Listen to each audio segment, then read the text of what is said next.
Women Who Own It podcast spotlights women business owners who are pioneers in their field, setting trends, blazing trails, and creating game-changing innovations. Brought to you by WeBank, the largest certifier of women-owned businesses in the U.S. and a leading advocate for women business owners and entrepreneurs. And me, Allison Maslan. I've been a business owner for the last 35 years. I'm the Wall Street Journal best-selling author of the book Scale or Fail. So join our bold community of women who built it, grew it, and own it. I'll see you on the show. Welcome to the Women Who Own It podcast, brought to you by WeBank. And my name is Allison Maslan. I am your host. I am also the founder of Pinnacle Global Network, where we mentor business owners to grow and scale their company all over the world. And this podcast is brought to you by business leaders for women business leaders. So today is no exception. We are here to bring you someone so inspiring that is also going to help you to see the vision of the future and what's possible for you and your business.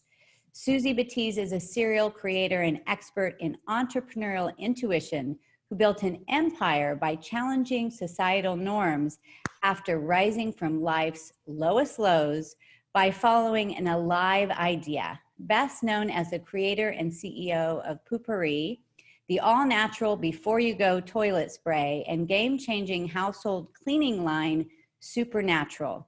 Today, Suzy teaches entrepreneurs to tune in to their intuition and turn on their body intelligence to achieve a natural, abundant flow state in life and in business. Suzy has received numerous awards, and in 2019, she was named one of Forbes' richest self-made women in America. Suzy, I am so glad you're here. Oh, hi, Allison. I'm so happy to be connecting with you again.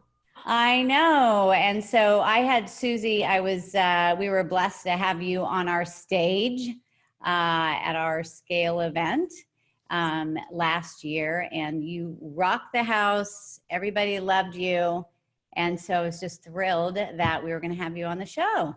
Thank you. Yeah, such a great group of women. Oh my gosh, incredible.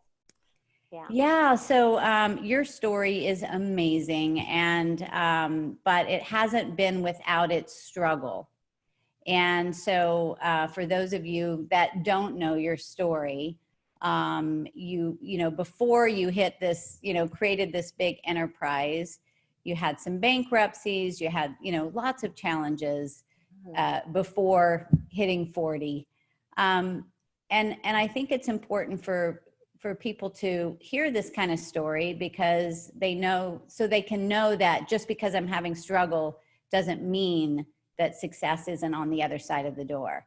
Yeah. So what was that time like for you, and why do you think there was so much struggle in your business life? You know, I think that, you know, my first bankruptcy was, I was married, bankrupt, divorced by the time I was 20 years old. So I often say it's like the rodeo rider that comes out of the gate opens and then they just fall and you're like, hey, they never got to ride. That was kind of my first entrepreneurial experience. But I didn't give up after that. So I made a list the other day between jobs and businesses, about 27. So most of that was before I was 38, because I've only had one job since then, and that is Poo Pourri, right? But I think that what happened was I was always focused on making money. I really thought that money was going to get me out, and I wasn't ever focused on what I wanted to do, like a passion or anything that was in my heart, right? Or any sort of, you know, we use words like purpose now, or those things. Like, I had no idea what I was doing. I really just thought if I create a business, I was a hustler. Okay. Like I was literally like, my son wants to write a book called Suburban Hustle, because I was literally like, if I needed money, then I was like, convincing manufacturers that they should get rid of their excess inventory. And I was selling truckloads of gearboxes and fabric. And, so I always had a job, even if I had a job, but I also had a side hustle because I thought that side hustle was going to get me out of the state I was in.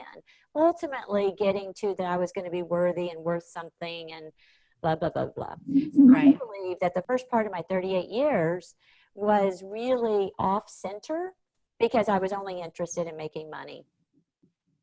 Yeah. Right. And I mean, that's kind of what we are taught, right? And what they teach in entrepreneurial school.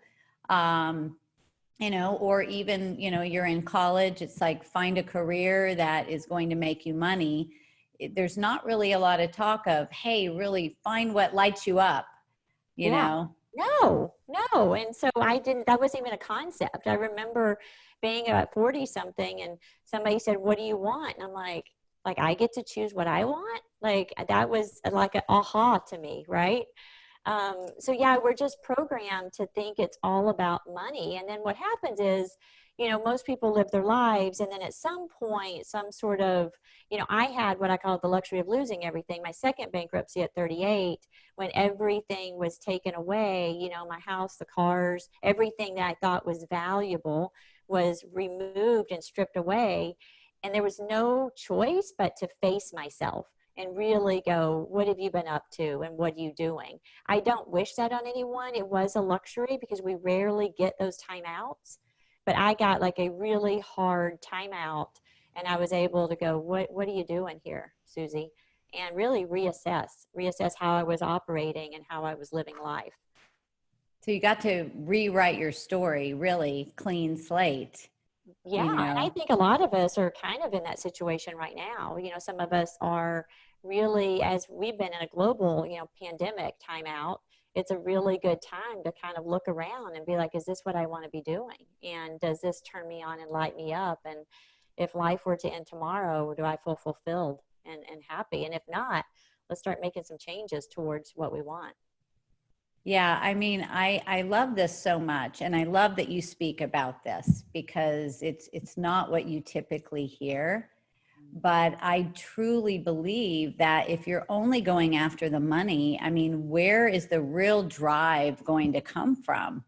Yeah. If you're not excited and passionate about it, what's going to get you through those tough times, You don't right? have anything to get you through, right? So that's the reason I believe all of those businesses failed is because there wasn't enough energy behind it from my own passion. I'd be like, oh, it didn't work, let's move on to something else. So not that they were bad ideas, but they weren't alive within me. So that didn't give me that extra force and energy that I needed to actually pull through and make it work.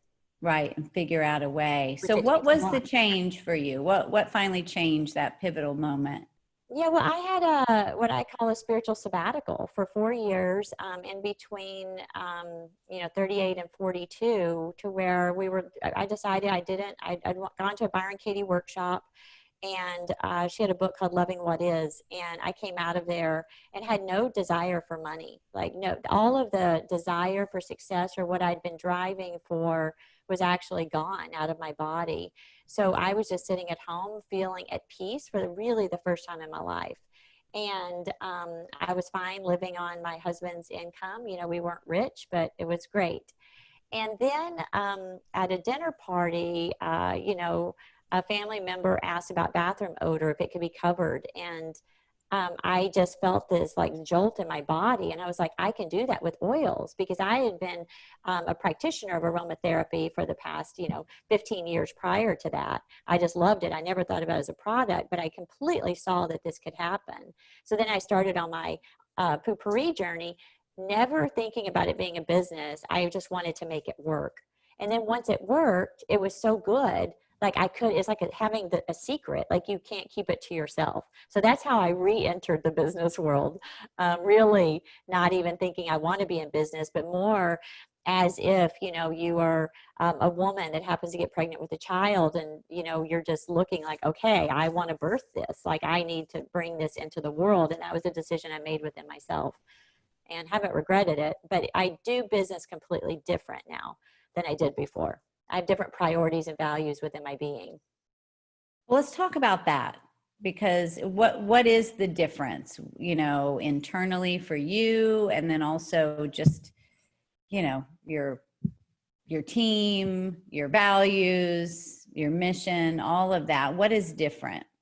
Yeah, I think what's different is Poo Pourri really lit me up and excited me, and I decided early on that if I was going to go back into business, that knowing that it can all be wiped out in a second, that we don't know what's going to happen, that I was going to at least have a good time.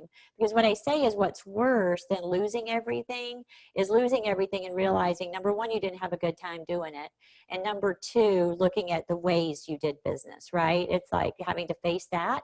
So what I decided is I was going to do business the way I wanted, and I was going to be able to have fun. And if it wasn't fun, I wasn't going to do it.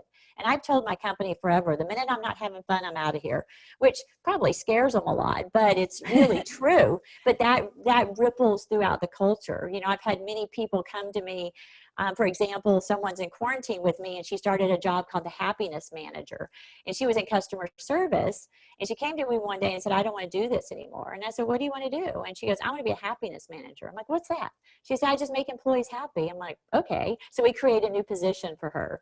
So we have a culture within our company that we know that if it doesn't turn you on, and this is an isolated project, we all have to do those one-off things, but I'm talking about the general thing that if you're exhausted at the end of the day, if you can't feel like you're moving on, then we need to try to reposition you within the company. And if there's nothing within the company, then we gracefully help you, exit the company so that, you can do what you need to do in the world, which I believe that we actually need right now to create the shift that we need to into it. It sounds like, you had to get in alignment, but you're also about your team being in alignment as well.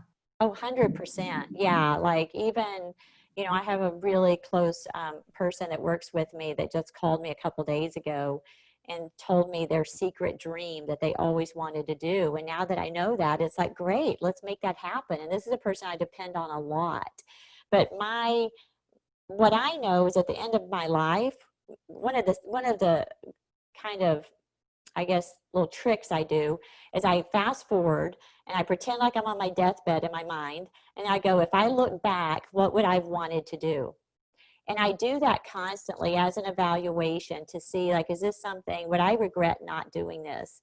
And would I be okay, going forward with this? So that's sort of something that I do to keep myself in check, to make sure that I feel fulfilled. For example, there's been times, Poo Pourri's 14 years old. And there's been so many times I've been tired and I didn't want to run it anymore. And that's like, I'm out of here, in my mind. And then I look back, or, I decide to go on a hiatus for, a couple months from work. And then I look back and I go, if I were at the end of my life, I would have wanted to take care of this thing that I brought into the world. That's my bigger priority, even though I may be tired in the moment. Does that make sense? So Yeah. that way I can really know what my true heart's desire really is. And it doesn't always mean I want to run off to Italy with some man, which sounds fun. But, it's really even beyond that is I want to be responsible to the things I bring into the world. And sometimes that means pushing through a little bit of things that I may or may not want in the moment. Yeah. And I do think that when you're tired, you're not thinking clearly, and so when you take that time to rest, you can get re-inspired and make decisions from a more clear perspective. Oh yeah. And my team is so amazing. I will let them know. Most of them have been with me for quite a while, and I'll let them know, like, I need space. Like, I need some time to think clearly. And what's amazing about that, when I give myself space, I usually come back with a million ideas. I feel completely re-energized and tuned back in. Yeah. I just have to remember to give myself more space like that. I know. We forget. We Yeah. forget. So what do you feel like that if you were to look, overall, that sort of 30,000 foot view with Poo Pourri, what do you feel like the secret sauce is? Because, you've been in business 14 years, so that is a while, but you did scale pretty quickly and you've been able to sustain Yeah. you know, even though I'm sure there's been some ups and downs, especially now. But what do you think that is? Because you've got business owners that are listening right now and they're like, God, I'd really love those big leaps, you know? Yeah, I think, don't be as interested in the big leaps as much as, we always talk about up and to the right. Like let's just keep going up and to the right and up and to the right and up and to the right. I think there's a myth right now in the business world that you have to scale and you have to have those big leaps and those big jumps in order to, in order to make it, especially startups. It's like if I don't have, $2 million, I'm not going to be able to get off the ground. I would argue that that's true. Money doesn't always solve every problem. You know that.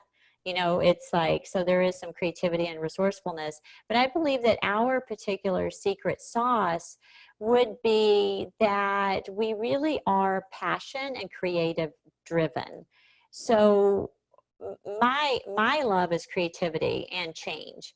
So which can be kind of hard on an organization. So where I play the biggest part is in our creative marketing and how we look in the world, how we, so I'm kind of like a CCO/CEO.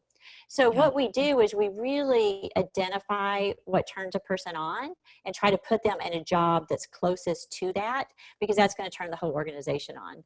I think that's one of our biggest secret sauces. And that way we're always inspired. We're always excited. I say that we're a creative agency that happens to sell, I was going to say smell an amazing product. Oh, that's on funny. words there.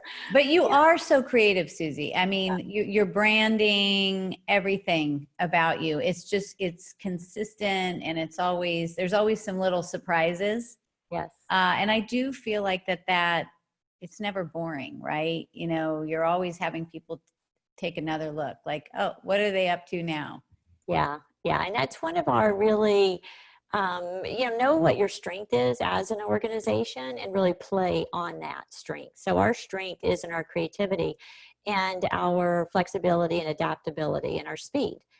So one of the things that helped us in the recent pandemic was that I think I was sharing with you earlier, the first quarter we got hit pretty hard because, we were mostly retail. And while we had an e-com business, it wasn't as strong as I wanted it to be. It wasn't as robust. So what we did is I was here getting surgery in LA, and I called my team and I said, how quickly can we get in the hand sanitizer business? And we were from idea to on shelf, it was 6 weeks. We were able to launch get into a completely new category, launch a hand sanitizer. We sold millions of bottles that helped pull us out. But what did that was creativity. It was resourcefulness and being able to go, can we pull our resources together? Because we've kept really small and adaptable and flexible, we limit the amount of processes we have, or we have enough processes to keep things in place so that we can actually be more adaptable and flexible. And I think that's another one of our secret powers is we don't want to be fat and have all these layers and policies and procedures and processes because we can't move very fast. Take any large organization. For example, I was asking a friend, it would take one of the big guys 18 months to get that on market. We were on shelf in 6 weeks. Yeah. That's the difference. Yeah. I mean, that really is the advantage of small business. And you have to be innovative and you have to be nimble, and that's the key. And play to your strengths. Yeah. And in a typical market, you may have taken longer and tested it a little bit and all that, but this was like, no, we got to get it out there now. So which that was intuition comes in. And I don't know how intuitive you have to be to go, oh, there's a huge demand for hand sanitizer. Right. What we didn't know is if a Poo Pourri hand sanitizer could sell. We proved that it did. Well, what's so exciting about the team taking that leap with me and kind of going, I don't know, let's see. They did it. And then now we're looking at all other kind of products that we can branch out into that we didn't even know before. Because we were too busy doing consumer studies and seeing what the consumer wants and blah, blah, blah, blah, blah. So we were able to really take advantage of, in a really incredible, which looks like a crisis, but actually, we all know that crisis precedes some sort of transformation or opportunity. And it was like, that was the opportunity we were able to jump in. The breakdown before the breakthrough. Totally. That's a creative Yeah. cycle. We forget it's create, sustain, destroy. We forget about the destruction that has to happen in order for something new to be created. Yeah. Yeah. It's definitely, there's going to be, when we look back in the next few years, look back at all of the innovation and creativity and change that happens. I mean, mind boggling. So Exactly. just talking about cash for a second, just because, obviously what you did created cash flow, and you never took on investors, which I want to highlight because, we hear about that so much, first round, second round, and it takes up so much energy. Why did you decide not to take on investors? And, what was your thinking around that? Well, really, mostly it was, there were a couple things. So the reason I filed bankruptcy when I was 38 is I was in the final stages of getting $5 million in funding for an idea I had called Greener Grass. It's actually a great idea. It was 20 years ahead of its time, but it was matching, it was a recruiting platform that matched a person's culture with a company's culture first. So you knew your cultural match, and then it would go down into technical skills. And now we talk about culture. Somehow I knew that 20 something years ago. Yeah. Um, but I had leveraged really everything we had, and I was really seeking to launch with this funding, right? And thank God the stock market crashed. I never got the money because it would have been horrible for me to think of owing somebody $5 million. I already filed bankruptcy on a little debt, but not to that extent, that would have felt worse on my being. So that was one thing, is I had agreed within myself to never being debt. Even whenever I took on money from an investor, that's still debt, right? Yeah. So that was my one, no, I'm gonna make it work the way it is. And then secondly was really about control. There's three things. So the second was about control. I wanted to make sure that I could build the brand and operate the way I wanted to operate. There's things that I knew that no one else would know. And the third thing is I didn't trust myself enough that I would make sure I paid those people back, and I wouldn't always consider probably the health of the company first. Mm-hmm. So those were my three factors. And I do want to point out that I built the company during the recession. So my first product was sold in April 2007, and we were in really our toughest economic times in 2008 and 2009. And I had done $1 million a year the first year with a $5 product, 14 years ago. So, so really, not only did I not have investors, I built it during the toughest economic times. The key there was I had a product that actually was great. So a lot of times when entrepreneurs come to me, they'll come to me with a good product or something that's already out there. What we really need right now is innovation, and we need something that's great. I say that all the time. If I said, hey, Allison, I went to a restaurant last night, and you're like, how was it? I'll be like, it's good. Like, you're probably not going to go there, or you might, but you're not going to run there. But if I go, oh my God, it was so great, you're not going to believe the appetizer we had.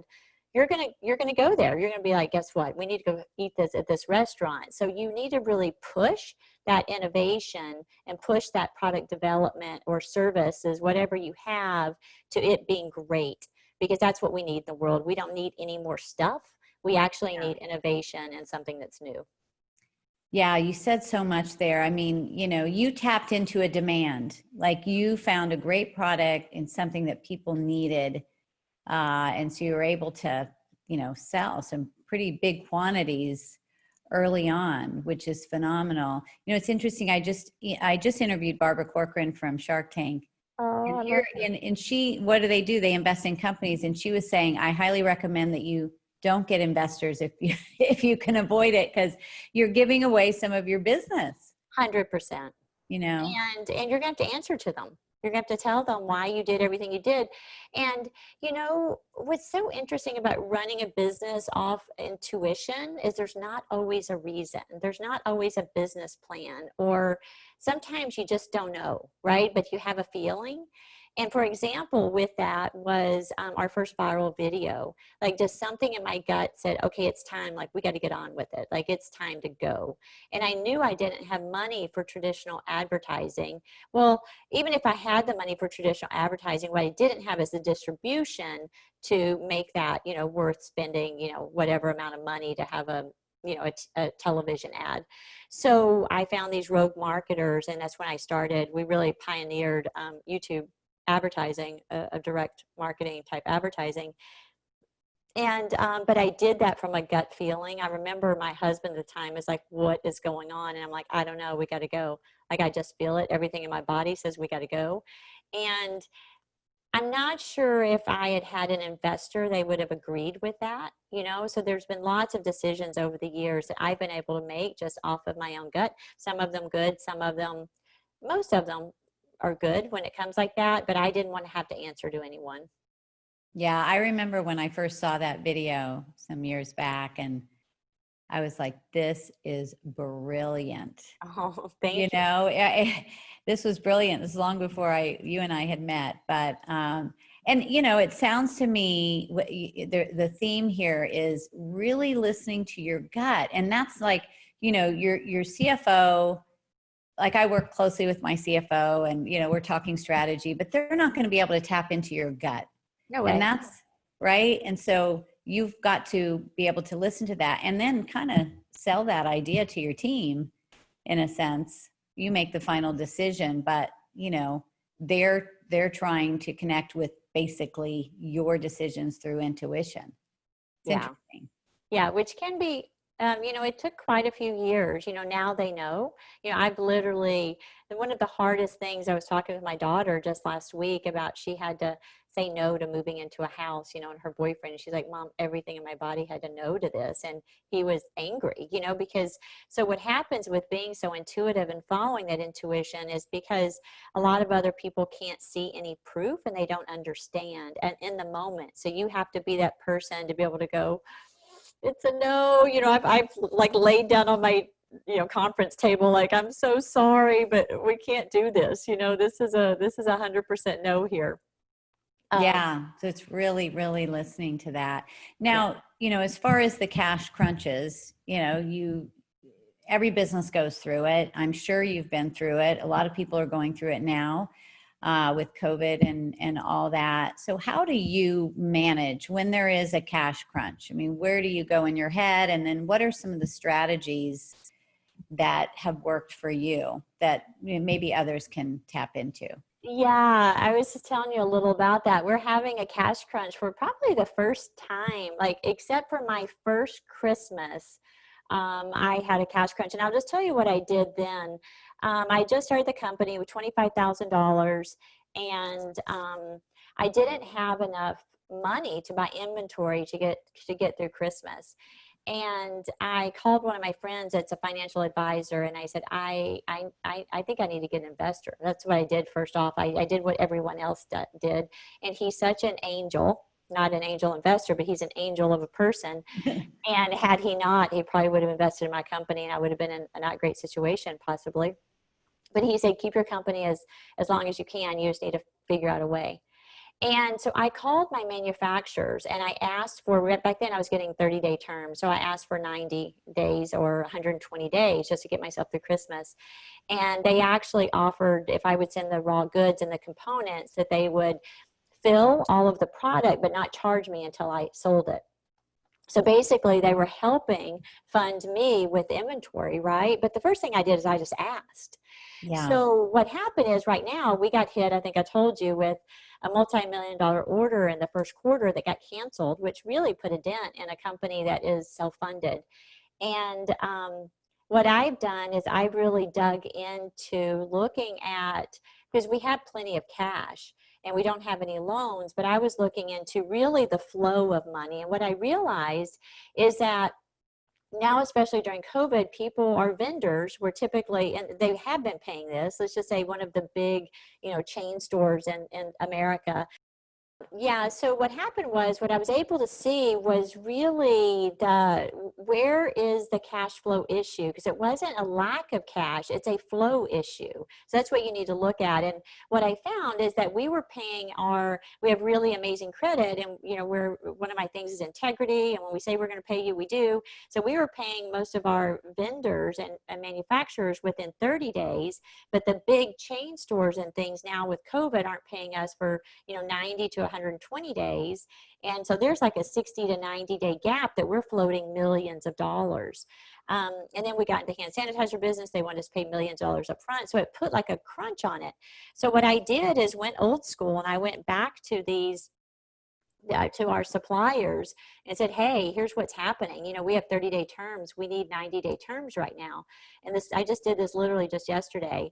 And I got back a couple of emails, and it was like, wow, people don't usually give us heads up about this. We really appreciate it. And yeah, we will do that. So it's really about getting resourceful, but before you're resourceful, looking at and finding out where is the real problem. Do I need to go out? Is this a time to take on debt? I've never taken on any debt. But in order to do that, I had to really look at the situation. And what I realized is it was really just a traffic jam. And we just needed to, extend some of these things out. And I've done this for so many, actually, women business owners, Allison, when they come and they say, oh, I need funding. And I'll look at their spreadsheets. And I'm like, no, if you just ask for 90-day terms here, 90-day terms there, and if you can get some POs. And I try to show people it's really like a game of Jenga, where you can start putting puzzle pieces together. Yes. And that's where the creativity and resourcefulness comes in. And that's a very big part of business. And another thing, I was on the phone with my kids last week, and I said, what we used to do when we didn't have money when y'all were little, because, I lived most of my life pretty poor. And I said, we'd have garage sales. So I'd look through the house, anything that we could sell, right, to create some cash. And so that's what I just did with the company. We were sitting on, actually like 1 million excess bottles, and if I sold those at retail, that's $10 million, so I was like, what do we do with all this excess inventory? So we're having some big, everybody be looking online, we're having what we call some flush sales. So we're having flush sales. I love it. That's my we're having some flush sales. And my daughter the other day was like, I guess there's no difference between running a family and running a business. I'm like, there's no difference, honey, it's just a little bigger. Yeah. Well, that's the thing. And I've always said it's just finding that missing puzzle piece. Oh, yeah. The answer is always there. To me, it's so fun. It really is. It really is. And so it's just, it really is being creative. But I think what happens, Suzy, is that people get scared. Oh, yeah. And then they freeze in their brain. They're in a place of panic. So it's hard to get creative. So when you get into that fear space, let's say, what do you do to shift out of that? Well, I love that you bring that up, because that's what happens. And that happened to me too. I was like, oh boy, what happens if all of a sudden, I can't sell goods anymore? What happens if the business goes under? We all have those fear stories that go on in our mind. And what I do is I actually feel my feelings fully. It's hard to say, but I literally, like at 3 a.m., it's those things when you sit up, you wake up in the middle of the night and you can't sleep, which I did for a couple of days. And I just sat up in my bed at 3 a.m. and I just felt like, oh my God, I'm a failure. What's going to happen? I'm going to lose everything. I literally let myself go there so I could feel all of that. And then once I felt that, it sort of passed. And then, some new ideas started popping in. But you really can't do anything. Or you can't, what I found is I'm not effective when I'm running out of fear. And I just use the same strategy with what's happening right now, with the protests and things. Like, I was really terrified and cried all day Sunday. And when I really sat with myself, what I realized is it really reminded me of my parents growing up, when I was really young. So I did some hypnotherapy on that. And then once I was able to clear and balance within myself, then I made really great decisions and have been speaking up, but not from a place of fear or anger, but from a place of really being centered and solid. So I would recommend that you do whatever practice you need to do. Yeah, I meet with a therapist every week, and that is what really keeps me and my energies clean so that I can make the clearest decisions. I'm not always going to make the right decision, but I don't want to be making those decisions from a place of fear or anger or, sadness. I want to feel those feelings so that I can move on with clarity. Yeah, it really is all about alignment. So, and not making the decisions from fear, like really just stopping, which is the worst thing, because you want to, you think, I've got to run, I got to go, and and I did that. I breathed down my exec's neck for a couple of days, and they're all like, ah, and then everybody's scared, and then I'm like, okay, this isn't going to work, and then I'm like, okay, I need to just feel what's going on here. What I know, what the reality is my company's not going under.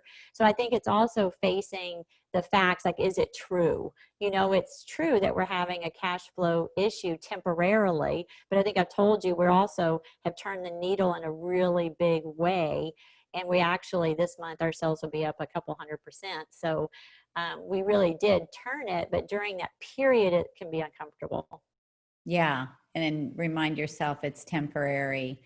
Well, so WeBank, how has, this amazing organization that certifies women business owners, and you're a women business owner, I'm a women business owner, and I love women out there making things happen.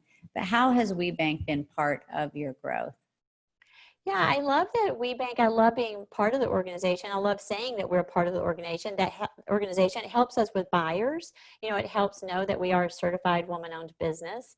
That's very respected, and I love being in a part of a network that helps support other women.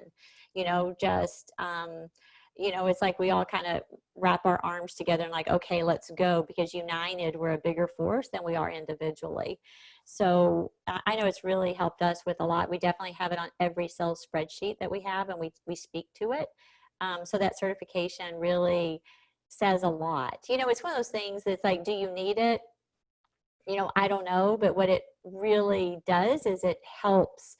It's like any kind of, stamp of approval, right, that you get, that really helps along the way, going, we are legit, we are certified, this is true, let's move forward.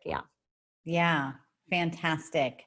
Well, so this has just been so great, super inspiring, and I'm sure our listeners are feeling that same way. Do you have any last words of advice for the women business owners that are listening today? Yeah, I think I would just say that, I often hear a lot of entrepreneurs, especially women, really complain about how hard it is and how many problems there are. And just realize that being an entrepreneur, no matter how much you grow, or if you do get funding and you're still going to have problems, that being an entrepreneur is about solving problems. So really solve problems as quickly as you can, as much as you can, get in there, roll your sleeves up, because what happens is you build a muscle. And in our company, we call it the figure outer muscle. I think Marie Forleo calls it the figure, I don't know, she calls it something kind of similar, but I remember going, hold on, I've said this for years. So what I tell the company, I also let my employees figure things out. So I'm not the only person in the company solving things, I'm like, I can solve it easy, but what I want you to do is you solve it, because that way your muscle gets stronger. And the only thing to do over time, I believe entrepreneurs have just gotten a lot better at figuring things out because they've exercised that muscle so much. So try to figure out things within your own organization before you go outside seeking money, because money doesn't always help, and usually doesn't help an issue. There's usually some core problem that caused that money issue in the first place. And that's what I did with looking at the way our terms were. There was a disconnect in the way we were paying and receiving. That was the problem. The problem wasn't COVID or what happened. It was just we had a little, mess up in our system. So once I fix the systems, now going forward, that'll work a lot smoother. Ah, that's such great advice, because had you gone out and got the funding, then you have that to pay back, right? So Exactly. you got to the core issue Yep. and fixed it from there. Yep. This has just been so great, really. The innovation, creativity, alignment, So many things that you shared, so much wisdom, Suzy. Thank you Thank you so so much. much Oh, for thank you. for being here today. I know I absolutely loved it. And so for those of you that this is your first time listening to Women Who Own It and you haven't subscribed yet, please do that. We are on iTunes, we're on Spotify, anywhere that you can listen to podcasts. And if you like this episode or any of our episodes, please write a review. We would so appreciate that. And until next time, get out there and elevate yourself because you are worth it. Yeah. Bye, everybody. Bye. Thank you.